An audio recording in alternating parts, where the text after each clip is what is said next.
গাজার শিশুরা চলমান সংঘাত, মানবিক সংকট এবং আর্থ-সামাজিক সমস্যার দ্বারা চিহ্নিত একটি চ্যালেঞ্জিং পরিস্থিতির মুখোমুখি হয়। এখানে তাদের অবস্থার কিছু মূল দিক রয়েছে। গাজা বারবার সশস্ত্র সংঘাত এবং সামরিক অভিযানের সম্মুখীন হয়েছে, যার ফলে শিশুদের জন্য উচ্চ স্তরের সহিংসতা এবং ট্রমা রয়েছে। তারা প্রায়ই আঘাত, স্থানচ্যুতি এবং পরিবারের সদস্যদের সরাসরি ক্ষতির সাক্ষী হয়েছে।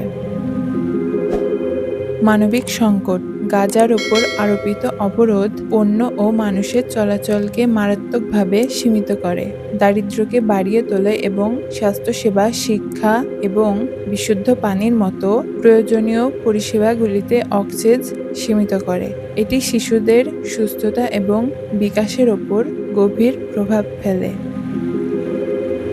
স্বাস্থ্য ও পুষ্টি, গাজার অনেক শিশু খাদ্য নিরাপত্তাহীনতা এবং পুষ্টিকর খাবারের অপর্যাপ্ত প্রবেশাধিকারের কারণে অপুষ্টিতে ভুগছে এবং বৃদ্ধি বাধাগ্রস্ত হচ্ছে।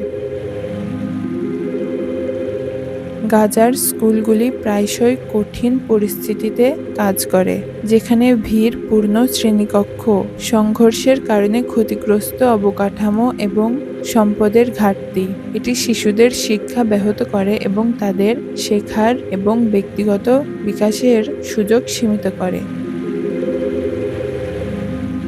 সহিংসতা এবং নিরাপত্তাহীনতার ক্রমাগত এক্সপোজার গাজার শিশুদের ওপর একটি গুরুতর মানসিক ক্ষতি করে। অনেকে মানসিক আঘাত, উদ্বেগ এবং বিষণ্ণতার লক্ষণগুলি অনুভব করে, যা তাদের মানসিক স্বাস্থ্য এবং সামগ্রিক সুস্থতার ওপর প্রভাব ফেলে।